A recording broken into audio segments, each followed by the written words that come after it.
así, ¿no? Muchos son cardenales, pero después son obispos en sus diócesis y no están en la interna vaticana, que son la mayoría. Por eso Francisco también abrió el juego a cardenales de todo el mundo que no están en la cuestión política. Muchos estuvieron pocas veces en Roma y muchos se están conociendo por primera vez ahora.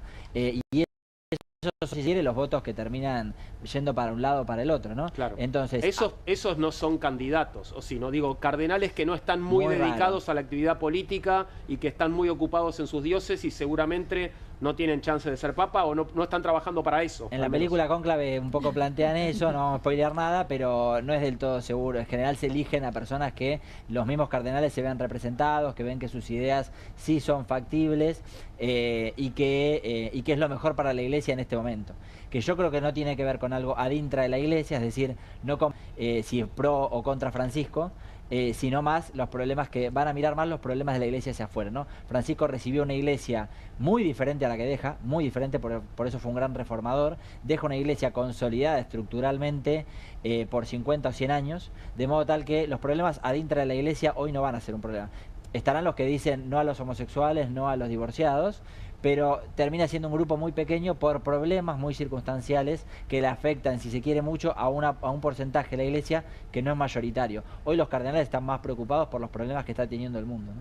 Bien, me gusta, quiero que desarrolles un poco esta idea de que dejó la Iglesia estructuralmente resuelta, organizada sí, por 50 o 100 años. Sí. ¿De qué manera? Dame un poco de detalles. Francisco organizó la cuestión, no solo la Curia Romana, fue el gran reformador de la Curia Romana en unos documentos que publicó hasta hace unos años, que reforma justamente cómo se estructura el Vaticano y la organización vaticana. Lo hizo muchísimo más transparente ya desde que asumió como Papa, modificando desde las cuestiones económicas y políticas dentro del Vaticano, yendo a un esquema muchísimo más austero, de muchísimo más control sobre el dinero, sobre las cuentas, pero también sobre las tomas de decisión. Y por último, lo que le dio a la Iglesia, un poco a la Iglesia común, digamos, no al Vaticano, pero sí a la Iglesia de todos nosotros en las parroquias, es la sinodalidad, que es una palabra que se han escuchado, es una palabra un poco compleja si se quiere, pero sinodalidad, rápido y criollo, es horizontalizar, ¿no? Es decir, es hacer que a partir de ahora la Iglesia sea horizontal, que todos estemos a la mesa, si puede ser una mesa redonda mejor, para evitar conflictos, y que todos estemos a la mesa poniendo lo mejor de nuestros carismas para la toma de decisiones en todo lo que hacemos como Iglesia. Eso de, no, pero le tengo que preguntar al párroco a ver qué es lo que opina, ya no va más. Alguien me va a decir, pero mi parroquia, el párroco tiene 70 años y no hay caso. Bueno, acompañalo, tenerle misericordia, acompañarlo en la vejez, dejarlo que siga la suya, pero vamos a las jóvenes generaciones, vamos a buscar a los jóvenes que son los que van a heredar la Iglesia de Francisco. Ni siquiera yo, digo, estoy seguro que mis hijos van a heredar la Iglesia que Francisco está dejando, ¿no? Que es una nueva forma de concebir el día a día en el ser y vivir la Iglesia. Agustín, una pregunta. Yo lo estaba escuchando atónita, porque en Twitter, viste, mucha gente dice, esto dejó muchos cardenales, no sé qué, dicen, el rosquero peronista. Y yo pensaba, ojalá tuviéramos organizado 50 años para adelante, claro, ojalá se llamaran las nuevas generaciones, ojalá hubiera esta visión de la renovación tan... Entonces digo, me pongo viste, lo de rosquero y peronista, no sé si lo de... Quizás, en este caso parece una virtud. Parece una virtud ajena al mundo político que venimos conversando acá todos los días. Hago de Raúl, ya que me tocó su silla, ¿no? Pero digo, en las encuestas que vemos, en las roscas que hablamos acá todos los días, no pasa esto, ¿no? Me encanta lo que contás y ojalá fuera así para otros espacios. Y creo que inclusive el próximo Papa, sea quien sea, por más conservador que sea, hay cuestiones que ya no puede modificar. O sea, estas cuestiones de estructura ya no puede modificar, porque Francisco lo que hizo fue devolverle, sobre todo a los jóvenes, la posibilidad de hacer una iglesia distinta. De modo tal que si hoy, siempre digo esto cuando hay la charla y todo, si alguien en tu parroquia te dice, no, mirá que acá esas cosas no van, vos avisanos. Digo, avisanos porque eso hay que modificarlo, porque es el momento de avisar, porque Francisco nos dio las herramientas, que lo cerró en octubre del año pasado. Yo creo que ahí cuando cerró el sínodo de la sinodalidad en octubre, a fin de octubre, se despidió, porque era su gran legado. Ese era su gran legado a la Iglesia. Él estaba diciendo, este es el mayor regalo, y yo estaba seguro que no nos iba a dejar, lo decía desde el 2022, lo vengo diciendo, no nos va a dejar hasta que cierre el sínodo de la sinodalidad, y lo va a cerrar él, porque esa es su gran tarea. Eso es donde el Espíritu Santo lo puso a decir, esto es lo que tenés que hacer vos, y él lo terminó. Y si uno ve, con esto cierro, si uno ve los videos de octubre del año pasado, cuando él cierra este sínodo, a hoy, es increíble que en 4 meses haya pasado lo que pasó. Y es más, 2 semanas antes de cerrar el concilio, publica una encíclica, su última encíclica, Dilexit Nos, que es una reflexión que verdaderamente habla desde el corazón. Se las recomiendo, sean creyentes o no, léanlo, significa nos amó, en español es nos amó, de Francisco, que fue rarísimo que lo haya publicado en ese contexto, porque en ese momento solo mirábamos el trabajo que estaban haciendo el sínodo, las asambleas, y él lo publica y es como decir, muchachos, les di todo. Claro. Muchachos, les di todo. O sea, acá está todo lo que el Espíritu Santo, entiendo, me pidió para la iglesia, ¿no? Creo que ese es el gran legado que nos está dejando y que esto ya no lo puede modificar el ultraconservador más conservador. Agustín, ¿no? Pregunta, ¿qué tiene que ver en todo este movimiento la condición de jesuita? Muchísimo.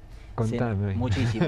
Los jesuitas primero son grandes misioneros, grandes divulgadores de la misión, pero una misión que no es imposición, sino que es inculturación. Es decir, se sale de esta lógica del soy yo el que sabe y sos vos el que le falta luz y yo te vengo a iluminar porque soy yo el que me las sé todas, al acompañar los procesos de las personas. Eso también es típico de la teología argentina, ¿no? La teología del pueblo tiene esa misma forma de ver las cosas, ¿no? Es acompañar a las personas en sus procesos y donde el pastor, el sacerdote, el obispo es uno más. Es uno más, por eso la sinodalidad es caminar juntos, ¿no? Pagano al que le vengo a explicar las cosas, ¿no? Y por eso hay que hablar en su idioma. Y después lo otro grande que veo de los jesuitas es la relación con las ciencias. Los jesuitas son grandes divulgadores de la relación con la ciencia, las universidades, los focos de conocimiento. Y por último, el liderazgo y la toma de decisiones. Eso es clave. Los jesuitas esto lo tienen muy trabajado, que es cómo se toman las decisiones, ¿no? Salir de esta lógica de soy yo el que te vengo, yo soy tu líder, por tanto vos sos el que se tiene que callar la boca y escucharme y obedecerme, al decidamos, hagamos discernimiento juntos para encontrar juntos las mejores formas de desarrollarnos todos, ¿no? No solo yo, líder, el que me las sé todas, sino que eso es bien de Jesús, ¿no? El maestro es el que se pone a lavarle los pies a los discípulos, ¿no? Totalmente contra individualismo, totalmente contra creérmela, estar arriba, sino ser el último, verdaderamente el último. Y dijiste muchas veces, aunque elijan un recontra conservador, ¿crees que hay alguna chance que respondiendo tal vez a esta tendencia conservadora que hay en el mundo, la iglesia elija un papa más conservador? Todo es posible y lo que pasa dentro del cónclave solo lo saben ellos, pero yo creo que todo es posible, que verdaderamente cualquiera de los que está ahí tiene posibilidad, porque después el Espíritu hace lo que... Bueno, le preguntaron a un teólogo, ¿no? Perdón, porque me dicen que el Espíritu Santo no me convence. Bueno, están hablando con un teólogo convencido en la fe, entonces yo creo que verdaderamente lo que pasa ahí es elegir al obispo de Roma y para eso justamente la Iglesia tiene todas estas normativas que no son solamente un control, si se quiere, demasiado obsesivo en andar en el control, en la normativa, sino justamente todo lo contrario, es permitir la mayor libertad posible, cortar con toda intromisión de afuera y que verdaderamente sea ellos ahí en ese momento escuchando la voz del Espíritu y verdaderamente diciendo bueno, vamos por acá. Es que si no, con esto cierro, si no, no me explico cómo lo eligieron a Francisco. O sea, si no creo en que el Espíritu Santo está ahí presente, no me explico cómo es que ese Francisco fue elegido papa, ¿no? Verdaderamente, ahí fue cuando creo que volví a creer en muchas de estas cuestiones, ¿no? Cuando salimos de Benedicto y entramos en Francisco, dije, el Espíritu está acá, ¿no? Bueno, interesante, porque dijiste volví a creer. O sea, en algún momento dejaste de creer, porque yo te iba a decir, bueno, si el Espíritu Santo eligió a Francisco, eligió a todos los anteriores también. El Espíritu Santo eligió a todos los papas de la historia de la Iglesia, yo estoy seguro que ha acompañado a cada uno, y ha habido mucho peores. Yo que me dedico a la historia de la Iglesia, créanme que ha habido papas muchísimo peores que los que conocemos en la historia reciente. Y en este sentido me asombra, ¿no?, la actitud de Francisco, ¿no?, de haber sido elegido papa con toda su aire de renovación, de reforma permanente, ¿no?, que supo encontrar gestos, supo encontrar formas, ¿no?, viendo un poco todos los mandatarios, viendo también otros papas que fueron muy distintos a él, ¿no? Vieron que hace poco se divulgó una imagen que salía Francisco en San Pedro con una camiseta y un poncho. Y todos reparamos sobre todo en el poncho, yo siempre decía, ¿no?, el poncho, pero fue a rezar a la tumba de Pío X, ¿no?, que está enterrado en el Vaticano, que es un personaje, si se quiere, muy paradigmático, muy conflictivo dentro de la historia de la Iglesia, es santo, es un santo muy importante, pero es uno de los personajes que más controversias ha traído en la historia. Bueno, y está, si se quiere, en las antípodas de forma de pastorear a la Iglesia, en las antípodas que Francisco. Francisco fue a rezar a su tumba, ¿no?, hace 2 semanas. Digo, wow, ¿viste ese tipo, esos gestos, ¿no?, que digo, cuando escuché que fue a rezar a la tumba de Pío X dije, wow, o sea, qué tipo increíble que es Francisco, ¿no? Cómo sabe bien cómo encontrar esos caminos para ser verdaderamente garante de la unidad, ¿no? Y veía esto también que decían recién de los jefes de Estado, digo, ojalá que también sea un milagro de Francisco que pueda lograr ahí la unidad, ¿no? Que frente a ese cuadro variopinto de distintas ideas, distintas formas, muchos de ellos en guerra, con conflictos, que vuelva a ser garante de unidad, aún en el ataúd, ¿no? como teólogo y como hombre de fe que sos, ¿cómo te tomás el hecho de que hoy, y es lo que estamos por comentar, las casas de apuestas estén jugando dinero a ver quién va a ser el sucesor de Francisco? Bueno, yo creo que es un dato de color.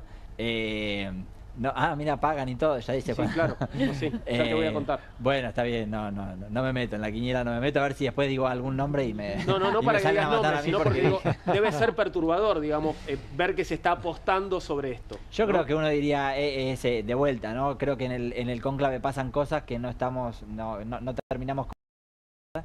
y que verdaderamente hay que meterse en la cabeza de esas personas que tienen distintas ideas, distintas formas, distintas procedencias y que no terminan de asimilar tampoco como los medios lo venden.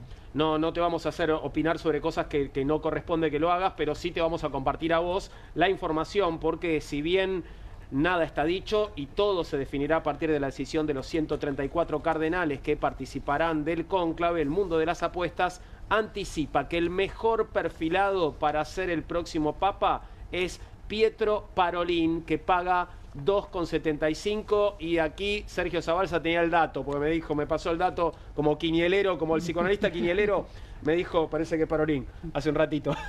Así que bueno, pero bueno, paga poco, por supuesto. 70 años, italiano, perfil diplomático, que actualmente ejerce como secretario de Estado del Vaticano. Segundo en carrera, aclaro, según las casas de apuestas, está Luis Antonio Tagle, 3,20 en este caso estaría pagando, filipino de 67 años, uno de los perfiles más progresistas dentro de los cardenales con más chances de suceder a Francisco, y con un perfil similar, aunque aún más progresista. En tercer lugar, para las casas de apuestas se encuentra Matteo Zuppi, él paga 8, arzobispo de Bolonia, reconocido por su enfoque pastoral cercano y su compromiso con causas sociales. Recientemente el Papa Francisco le encomendó una misión de paz en Ucrania, destacando su capacidad para mediar en conflictos complejos. No te voy a pedir, Agustín, que opines sobre esto, sobre las apuestas, sobre los candidatos, pero sí preguntarte primero si la descripción que hicimos de los perfiles te parece más o menos adecuada con respecto a estos tres posibles sucesores de Francisco. Sí, estos días se puso muy en debate el tema del progresismo dentro de la iglesia, la palabra, la expresión progresismo. Yo digo, bueno, de alguna forma hay que llamar a los que no optan por el conservadurismo o por el dejar todo como está, ¿no? Bien. No lo quieren llamar progresista Francisco, no lo llamen así, pero encontremos alguna palabra que nos recuerde cuál es la tarea de la iglesia, como Francisco mismo lo dijo, de estar en la calle, de estar afuera, de estar en salida. Alguna palabra hay que ponerle, ¿no? Bien, y vos ¿qué pensás que puede darse? Hablando una vez más de esto, ¿no? El giro conservador, la continuidad, ¿qué es lo que está en juego, ¿no? Yo creo que cuando hablamos de esto, por ahí de progresistas o de conservadores, seguimos viendo las cuestiones más adentro de la iglesia, ¿no? Cómo nos paramos como iglesia frente a cuestiones como las que mencionábamos recién, sobre todo en el orden de la moral sexual y demás. Yo creo que los cardenales no van a ver tanto eso, sino los problemas que la iglesia está teniendo o va a tener en el mundo que se viene, ¿no? Que es evidentemente un mundo, por lo que se ve, por lo que se entiende, fragmentado, en conflicto, en guerras, en posibles más guerras. Entonces yo creo que lo que van a priorizar es cuál va a ser el rol del obispo de Roma mediando en conflictos internacionales de relevancia como los que conocemos, ¿no? Y voy a otra pregunta, perdón. ¿Centro o periferia? Una vez más, ¿no? Un debate que puso en juego Francisco porque, elegir a Zuppi, a Parolin, solo por nombrarlos como ejemplo, es elegir el centro, de un modo, ¿no? Más allá de las posiciones políticas, y Tagle claramente parece ser una figura más cercana a lo que llamamos la periferia, ¿no? Sí, en términos geográficos, pero también políticos, ¿no? Yo miraría, creo que van a tratar de elegir perfiles que sean conocidos y no conocidos al mismo tiempo, ¿no? Quiero decir, no van a elegir algún vaticanista de los que está hace mucho tiempo, como sucedió en su momento con Benedicto, pero tampoco creo que elijan a alguien que no tiene nada que ver con la curia romana, como fue el caso de Francisco o de Juan Pablo II, ¿no? Creo que van a ir por alguien que sea del ambiente y no, que tenga un pie y un pie en ambos lugares para manejar un poco la iglesia que se viene, que de vuelta creo que va a mediar en eso, ¿no? Perdón. ¿Vos sabés que a propósito de esto de estar hablando de las apuestas en torno al fallecimiento de un papa, la adicción a las apuestas genera la ilusión de que uno puede controlar, es decir, está el azar, pero es controlado. Lo que se da absoluta imposibilidad de saber que puede pasar en el día de mañana. Pero estamos muy enfermos de controlar, calcular absolutamente todo. El resultado son esta adicción. Bueno, el sujeto puber y adolescente se enfrenta con la finitud. Este es uno de los puntos traumáticos del tránsito de un adolescente. Y tenemos esta realidad espantosa de chicos que no hacen otra cosa que estar frente a la pantalla jugando. Y esto que aparece... las apuestas en torno al sucesor de un papa que acaba de fallecer realmente es impactante. Viste que ya se apuesta sobre absolutamente cualquier cosa, ¿no? Cualquier Y bueno, cosa. ¿por qué iba a quedar afuera esto del mundo Totalmente, de las apuestas, ¿no? sí. Iba a suceder. Te veo con ganas de decir algo, Eugenia. No, estaba pensando que las apuestas en el fútbol muchas veces se relacionan con resultados de los partidos, ¿no? Que entonces los jugadores juegan de determinada manera o los árbitros referean de determinada manera para que gane tal o cual apuesta. Eso en la Iglesia Católica es imposible. Supongo que el cónclave no está influido por esto. Sería un montón, sería demasiado. Sería demasiado. Yo mira, recién googleé, porque como él dijo que ojalá que el Papa los reúna, hunde en el ataúd de toda la unidad, el muerto que habla en la quiniela, la old school, la tradicional, el 48. Para jugarla mañana, ¿eh? Ok, 48. Perdón, porque ya que estamos en esto y ahí voy a algo más serio. ¿Qué pensás de esa coincidencia increíble que se dio entre la edad del Papa, la hora de su muerte y el número del carnet de San Lorenzo del Papa? Porque realmente es asombroso. Lo recuerdo por las dudas, por si no lo sabés. 88 años tenía el Papa, 88 es el Papa en la quiniela, murió a las 2:35 hora argentina y su carnet era el carnet 88.235. Es muchísimo. Es muchísimo. Sí, sí, lo vi. Dije, no sé si será una fake o algo por el estilo. Parece que no. Pero si es en serio, wow, dije. Elijo creer. Sí, elijo Claro. creer, ¿no? Metámonos de vuelta en el cónclave, ¿no? Hay una idea entonces, a partir de lo que nos contabas, de que se llega al momento del aislamiento de los cardenales, obviamente con negociaciones iniciadas hace mucho tiempo, con bandos o posiciones que tienen referentes, ¿no? Y que se llega con una cantidad de votos, pero se llega todavía con cosas por discutir. O sea, se resuelven cosas en el cónclave. Sí. ¿Qué se resuelve? Se resuelven cuestiones que tienen que ver con algún candidato. Por ahí pensábamos que era uno, pero ahora vamos a votar a otro. ¿Llegan muchos candidatos al cónclave? ¿Llegan 5, Bueno, llegan 3, llegan 2? Los 133 en principio son candidateables, Claro. entonces es posible, ¿no? Ahora, después están los que verdaderamente dicen no, o ven que están siendo elegibles y dicen no, cambien mi voto. Yo no quiero ser. No, claro. porque entienden que no es que todos quieren, digamos, ¿no? Realmente Bien. hay gente que no quiere. Y después están las cuestiones que se discuten que tienen que ver con, bueno, suponiendo que vamos a elegir a tal, vamos hasta medio, un poco antes, se puede como tantear, digamos, ¿no? Francisco mismo contaba una anécdota que él dice, me di cuenta que me iban a elegir cuando en el almuerzo anterior, cuenta esa anécdota, ¿no? Me vinieron a preguntar por la enfermedad que habían tenido en el pulmón. ¿Qué era eso de esa enfermedad? Porque también esto también juega, ¿no? Las condiciones de salud, Claro. La viabilidad que tiene para enfrentar una tarea como esa, ¿no? Y él dice, ahí me di cuenta, porque sabemos que el tema del pulmón de él es de su juventud, o sea, es un tema que él tiene y que nunca le afectó a la salud, pero que fue cuando era muy chico, 20 y pico de años creo que fue, y dice, ¿por qué me están preguntando por esto ahora? Y ahí dice, ahí me di cuenta que estaba a te hago punto. una pregunta, si los 133, 135 son candidateables, ¿no tienen todos ensayado un discurso o la oración que van a decir el día que los elijan? Porque si llegás a cardenal, algo te interesa la política, si no te quedás siendo cura de la escuela, de la parroquia del barrio, no sé. Sí, técnicamente cardenal es un título honorífico, no es necesariamente un título atado al pontificado, que habla es un título de vuelta honorífico para personas que han desarrollado. De hecho, hay obispos y hay no obispos, ¿no? Es un título que tiene que ver con justamente un cargo, y se supone que lo del rojo es porque tienen que dar la vida por la iglesia, o sea, deberían ser los primeros en el frente de batalla cuando haya conflicto armado, El rojo ¿no? es sangre. El rojo es sangre, o sea, ellos lo que están diciendo es nosotros somos los primeros que damos la vida por la iglesia. Complicado que no haya guerra porque...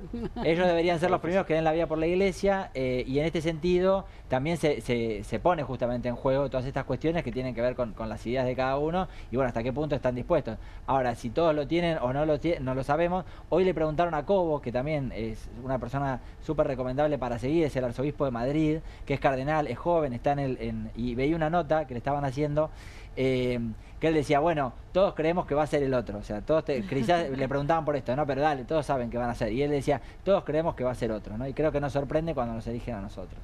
Y hablabas del aislamiento también, ¿no? Digo, ¿qué tan aislado es ese aislamiento? Quiero decir, ¿están solos y digo, se retiran de la reunión y siguen estando solos, se reúnen con sus equipos en el medio, digamos, el aislamiento se da solo cuando se encuentran, o durante todo lo que dura el concilio no tienen comunicación con nadie. No tienen comunicación con el afuera, solamente tienen comunicación entre ellos y con quienes se sirven, digamos, las cuestiones de la comida, el orden, ¿no?, que mantienen ahí. En la película Cónclave está bastante bien explicado, bastante bien mostrado cómo es el funcionamiento. Pueden hablar entre ellos, almuerzan, tienen las comidas, tienen como se llama, espacios de esparcimiento y de oración. Y de hecho tienen misa y prédica, o sea que también están ya seleccionados, se están seleccionando ahora los obispos, sacerdotes que van a dar las misas y que van a dar las prédicas. Eso también es influyente, porque los que tienen un momento de una voz más importante tienen como que tantear un poco por dónde va la cosa y también, ¿no?, un poco guiar la conversación, ¿no? Pero un poco se termina de definir ahí y entre ellos hablan, y también hasta me imagino que hablan de cosas no necesariamente atadas al cónclave, sí, ¿no? Conocerse, reconocerse, ver quiénes son, a qué se dedican, ¿no? Muchos realmente, la mayoría no se conocen, se están conociendo en este momento allí.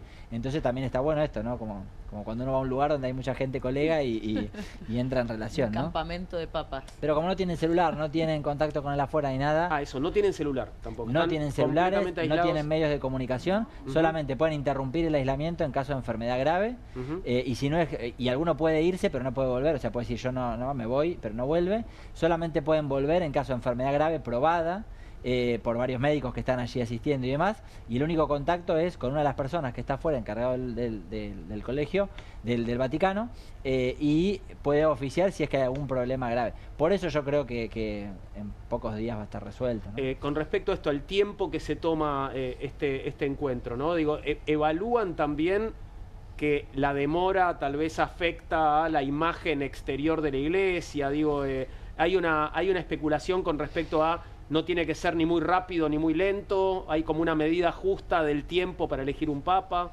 Yo creo que eligen, o sea, que desde la primera votación ya están eligiendo, el que sale, sale, ¿no? Porque de hecho si llegan a 2/3 partes, en la primera votación ya está resuelto y se elige. ¿Suele pasar esto de que en la primera votación salga un papa? No recuerdo que haya sido un caso reciente, por lo menos 2 días han tardado. Han habido cónclaves de hasta 3 años, ¿no? Es decir, 3 años. Sí, es decir, llevan tiempo pero eran otros contextos. Eso paraliza la iglesia, ¿o no? Claro, era otro contexto, otra historia, y ahí hasta el pueblo se empezó a sublevar, digamos, ¿no? Entonces no creo que se llegue a tanto.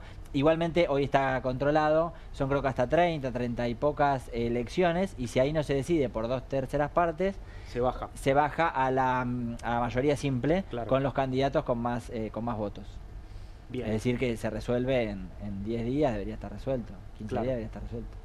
Y el personal de servicio obviamente también está aislado, ¿no? Sí, están todos aislados, todos están abocados al cónclave y no hablan del exterior y demás. ¿Y sabés qué pasó con este cardenal que Francisco obligó a renunciar y pretendió meterse en el cónclave? ¿Lo logró finalmente? ¿En qué está ese asunto? No quedó del todo claro cuál es su estatus, qué puede y qué no, pero lo que se espera es que Francisco lo haya dejado resuelto al momento de entrar al cónclave. Entonces se van a enterar al momento de entrar al cónclave si tiene o no permitido participar, porque ya está resuelto, y ahí se le comunica y lo que hace es esperar. Si se le dice que no, esperará en su habitación. Pero ¿hay una lista? ¿Alguien tiene la lista de los que pueden entrar?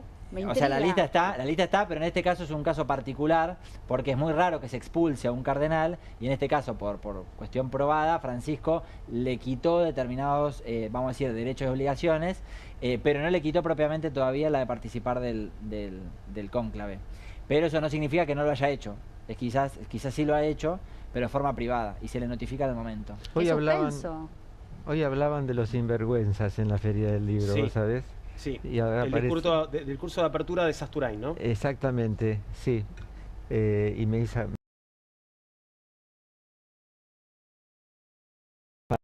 Pancho creyéndose con derecho a formar parte del cónclave luego de que el Papa que acaba de fallecer lo dejó sin, el término técnico sería... No recuerdo el término técnico. Bueno, parece ser que lo desafectó por lo menos de funciones muy muy sí, esencial. Ahora, vuelvo sobre la pregunta. No sé, hay un portero, hay alguien con la lista que verifica, a ver, pero vos sos el cardenal que decís que te chequea el documento, no sé. Sí, no, está muy organizado. Estamos hablando de una institución que tiene todas estas cuestiones muy organizadas e inmediatamente a los cardenales se los convoca, independientemente de que ya saben que luego una renuncia o fallecimiento del Papa tienen que empezar los trámites para viajar a Roma. Ya saben que cuesta llegar, o sea, tienen que todas las cuestiones de todas partes del mundo y tienen que llegar, por eso bastante rápido lo han hecho, ¿no? Ya había bastante cantidad, pero bueno, implica todo esto, de repente dejas todo lo que tenías, te enteraste que Francisco falleció, todo lo que te implica el fallecimiento del Papa en tu diócesis, en tu iglesia, y además saber que tenés que salir para Roma, ¿no? Sí, les afecta, sí. ¿Participan del funeral de mañana, del funeral de Estado? Sí, están allí todos, ¿no? Sí. Antes de encerrarse y antes de que comience todo, participan de todos los rituales de despedida. Y hasta 9 días, mañana comienza el día 1 de 9 días de luto, y ahí están con actividad normal, digamos, recién solo cuando empieza propiamente el cónclave. Y van a empezar, sí, con estas congregaciones generales que se ven allí, que son las de, que ya empiezan a pensar, es una especie de pre-cónclave realmente, porque ya empiezan a pensar cómo tiene que ser el próximo Papa, están discutiendo eso, ¿no? Claro, ahí empieza a resolverse un poco la cosa. Claro, después es simplemente llegar a la votación, terminar de hablar algo, pero más o menos la cuestión ya está un poco perfilada, es decir, bueno, el perfil que queremos es este. ¿Quiénes son de este perfil los candidatos que nos parecen más aptos, ¿no? Y en cuanto al desarrollo propio de la votación, hay un detalle esto de los papelitos, ¿no? Y que se les clava una aguja, ¿no? Al papel una vez que fue ingresado el voto. Ahí no hay riesgos de un 38-38 como fue aquella elección de la AFA, digamos. Acá es todo transparente. Realmente es bastante democrático, se elige así, se escribe en un papel, se lo dobla, es decir, que no se ve quién lo escribió. Pero la letra... Bueno, la letra te puede vender si te la conoces, ¿no? Y solamente leen el papel los del tribunal, los 3 del tribunal, solamente leen el papel y ¿Que se votan, dice no votan los del tribunal o sí votan? Sí, votan. Ellos también Creo votan. que sí. Okay. Lo chequeo, pero estoy casi seguro que sí, votan todos. Y ellos leen el papel en voz alta, los 3 certifican, van anotando cuáles son todos los electores en el momento, y además después se le pregunta. Después hay una curiosidad que no va a pasar, pero que también se puede votar a alguien que no está en el cónclave. Se puede votar a alguien que esté en condiciones de asumir. ¿Quién sería, por ejemplo? Digamos, porque tiene que ser un cardenal, igual. No, puede ser cualquier, varón, bautizado, soltero, que no tenga nupcias e hijos, y que pueda asumir con el cargo, ¿no? Me salvé. Y se lo llama y se le pregunta. Pero perdón, no dijiste sacerdote, no tiene que ser ni siquiera sacerdote. No, se le ordena sacerdote, obispo y obispo de Roma. O sea, podrían elegir a una persona laica. Ha pasado en la historia, a principios de la historia de la Iglesia, pero todavía se sostiene en el derecho canónico. No ha sucedido en siglos. No va a volver a suceder. No creo que suceda. Claro. Pero hay que convocarlo, se lo convoca a Roma, se le pregunta si quiere asumir, porque una vez que se lo elige, que se da la mayoría, se le pregunta al candidato si acepta o no acepta. No sabemos de alguien que no haya aceptado porque no trasciende. Eso no trasciende. No trasciende, pero se le pregunta. Bueno, acabas de aceptar, tienes que confirmar, y si confirma o no, y ahí se le pregunta qué nombre elige. Este famoso que Francisco cuenta, el no te olvides de los pobres, que él dice que tenía pensado otro nombre, ¿no? Y que lo cambió en esos minutos antes. ¿Sabés cuál era el otro nombre? No, creo que no lo dijo.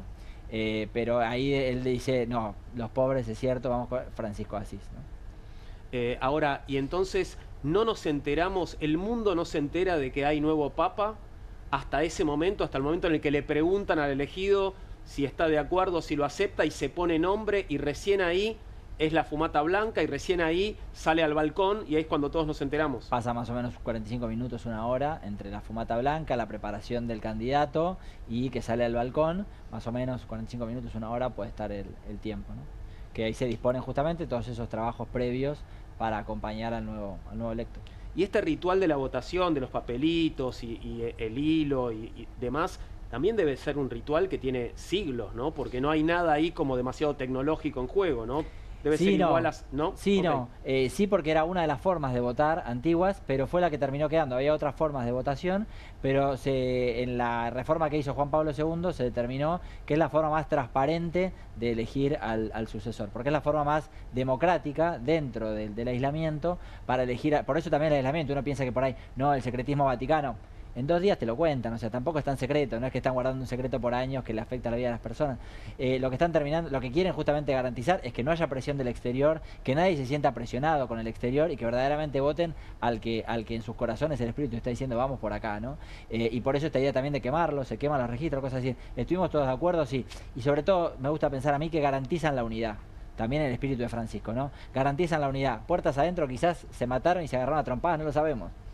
Pero puertas para afuera garantizamos la unidad. El Papa que votó el cónclave, porque no lo votó el de 2/3 partes, lo votó el cónclave, fue ¿no? Creo que un poco esta obsesión por el secreto también tiene esto, ¿no? Garantizar la unidad. Matémonos puertas adentro, pero puertas afuera, la Iglesia sigue en unidad a pesar justamente de las diferencias, ¿no? Las diferencias son muy ricas, la pluralidad es muy rica, pero todos a la mesa, como decía Francisco. Dicen unidad y haces así con la cabecita y pensás en unidades que no se dieron seguramente. Y el mátense adentro y después hacia afuera no sé cuánto. Perdón, pero yo no llevo a otros planos.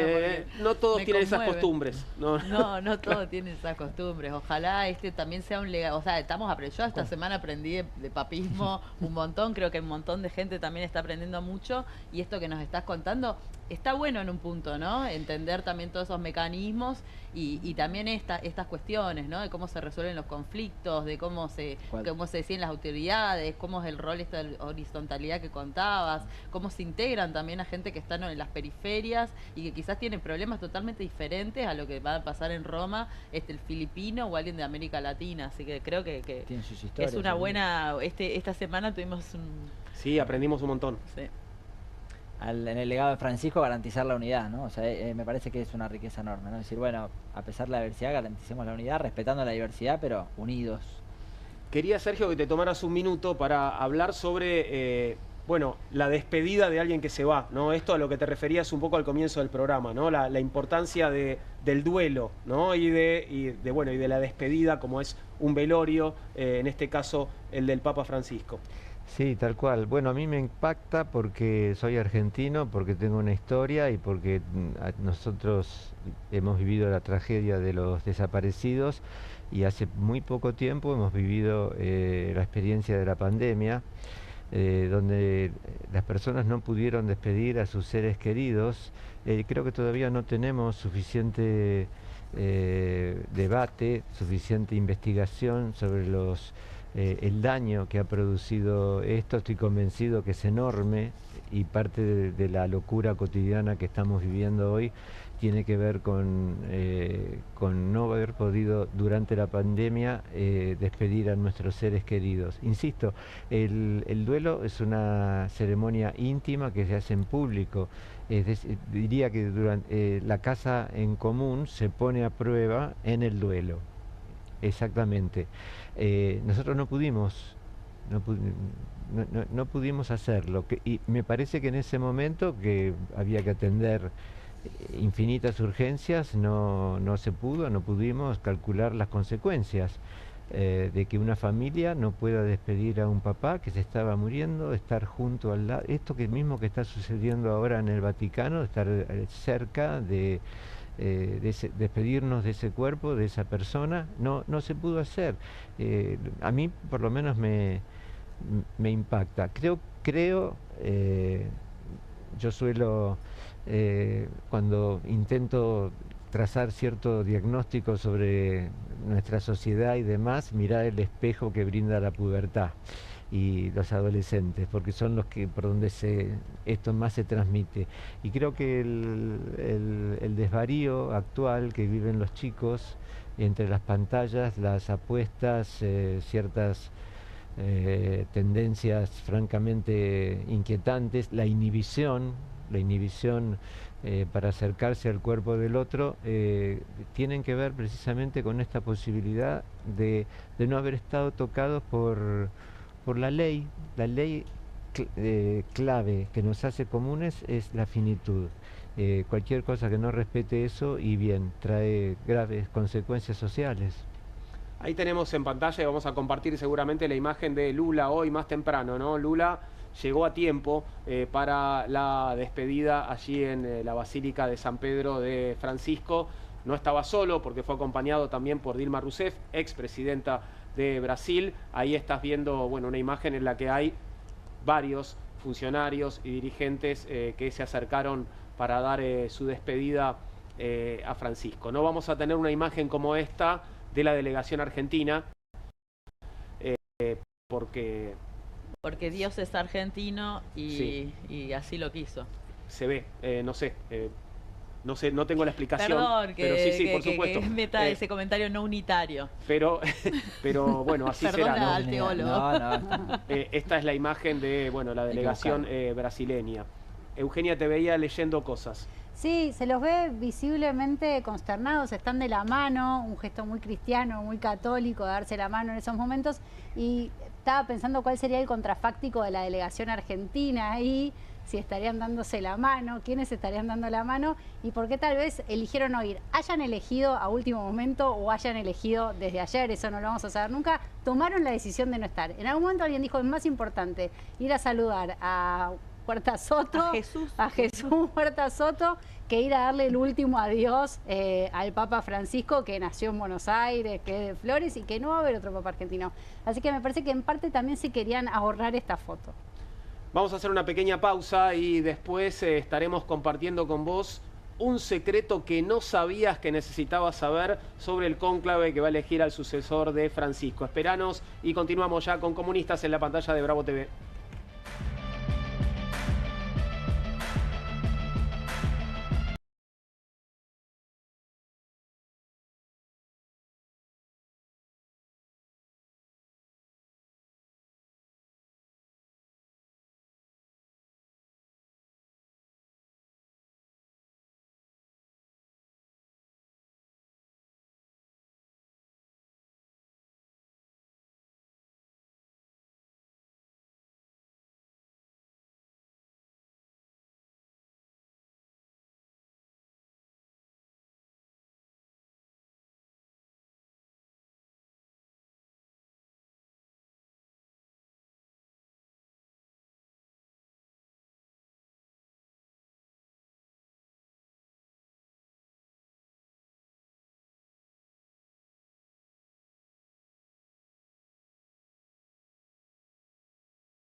hoy en la pantalla de Bravo TV y vamos a seguir haciéndole preguntas a Agustín. Gracias, Agustín, por haber estado con nosotros hoy, pero tenemos más dudas tal vez un poco frívolas en relación al cónclave, como por ejemplo, ¿pueden comer lo que quieren los cardenales? ¿Pueden pedir o hay un menú, es el menú del Vaticano y todos comen lo mismo? ¿Cómo es eso? No, realmente no lo sé, pero sí se respeta, como en todos lados, las cuestiones particulares de cada uno. Claro. Pero en general pasa lo mismo, realmente por ahí a veces tenemos como de afuera una imagen como que el Vaticano es una cosa como un hotel de lujo y realmente no.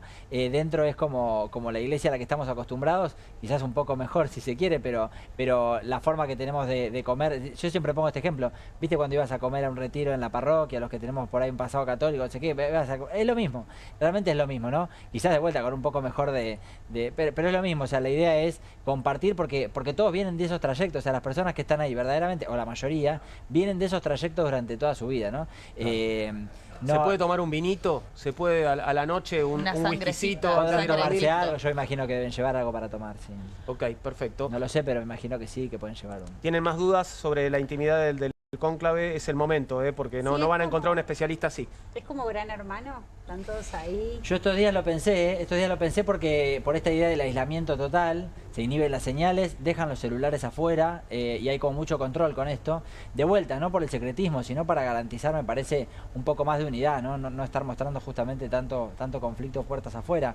Y sí, hay inhibidores de señal, el Vaticano tiene permanentemente inhibidores de señal por un montón de cuestiones.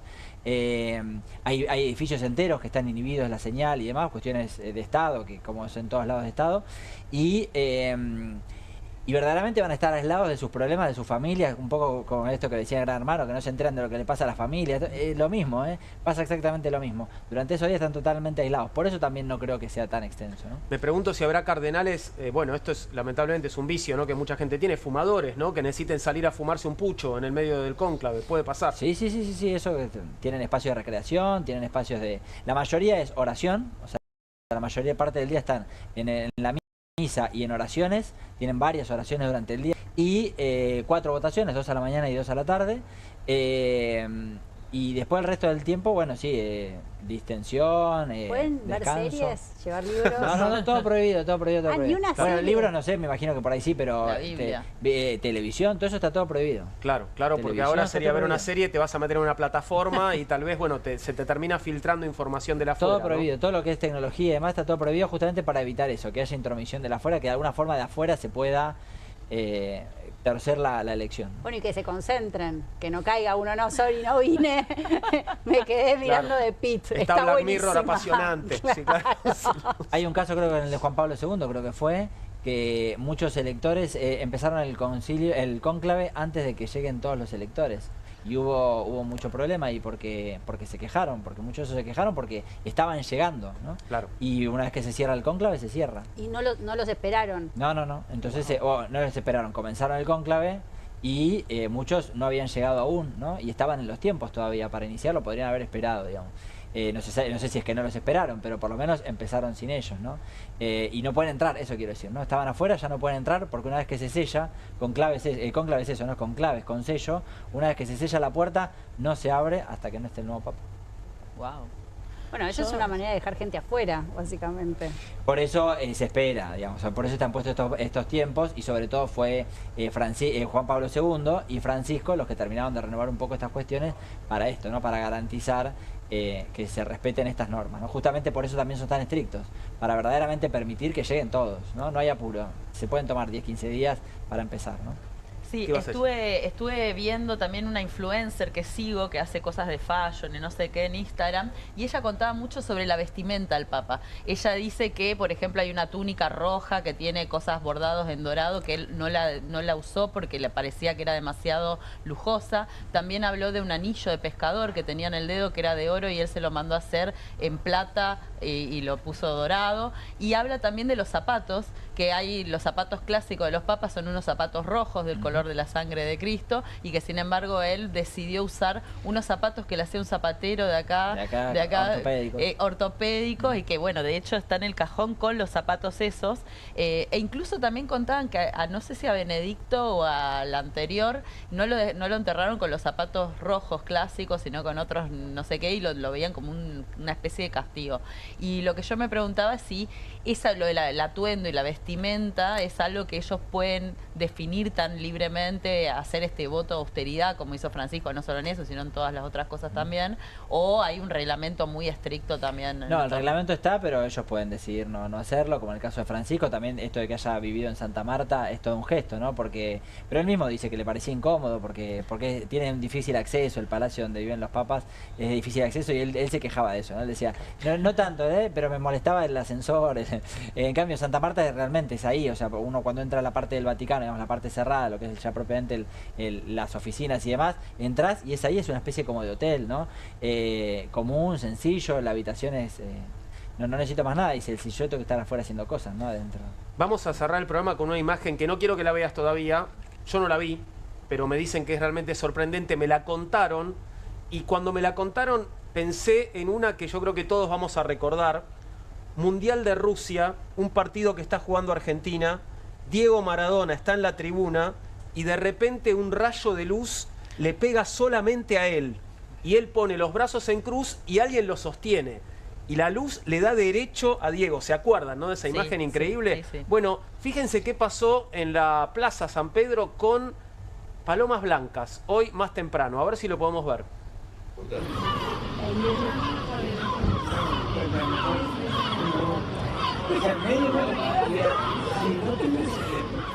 Me dirás, bueno, en el cielo de Roma vuelan muchísimas palomas todo el tiempo, y esto también es verdad, pero bueno, podés elegir creer si querés, ¿no? Te estuvieran despidiendo. ¿Quién te dice? A Francisco. Así funcionan los milagros. Sí, ¿no? Exactamente, hayan soltado, así funcionan los milagros.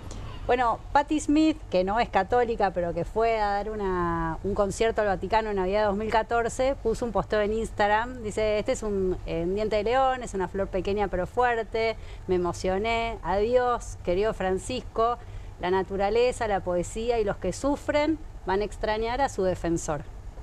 Lindo, Wow. lindo lo de Patti Smith. Amén.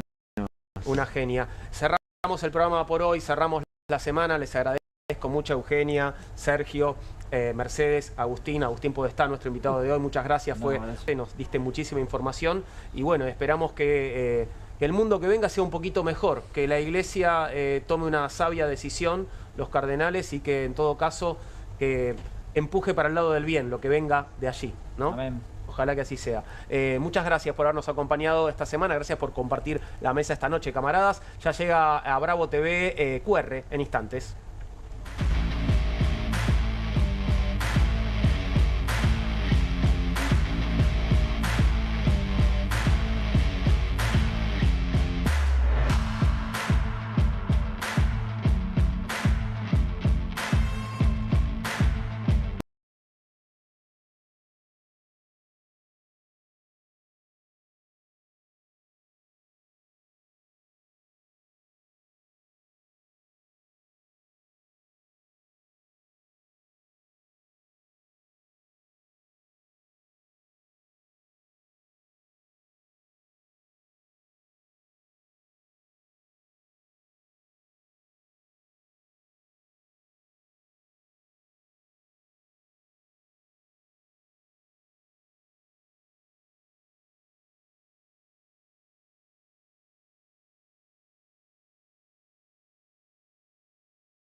El monitor acá.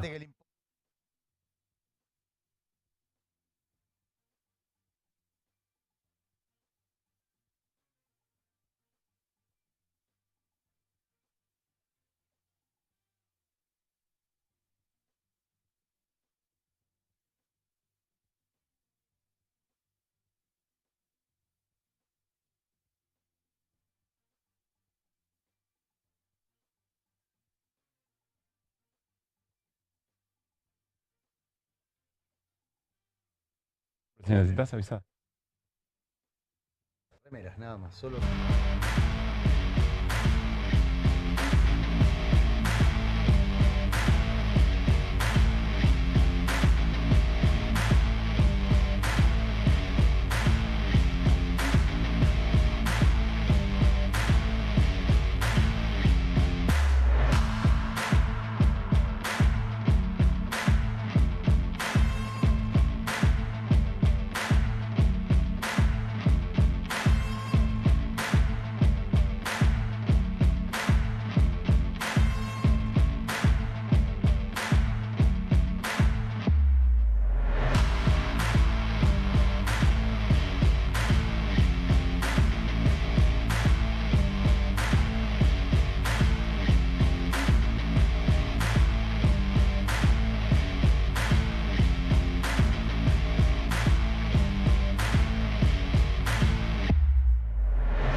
Tres minutos pasaron de las 10 de la noche este viernes y ya llega QR a la pantalla de Bravo TV. Saludo a Pablo Caruso. ¿Cómo estás, Pablo? ¿Todo Hola, bien? Juan, ¿cómo te va? Te llegó el viernes, muy bien. Me llegó. A vos también, Pablo. Te Sí. quedan 2 horitas para dejarlo todo y después, bueno, podés descansar, ¿no? Sí, vos también. Siempre me intriga qué es lo que estará pensando el señor que tenés por detrás.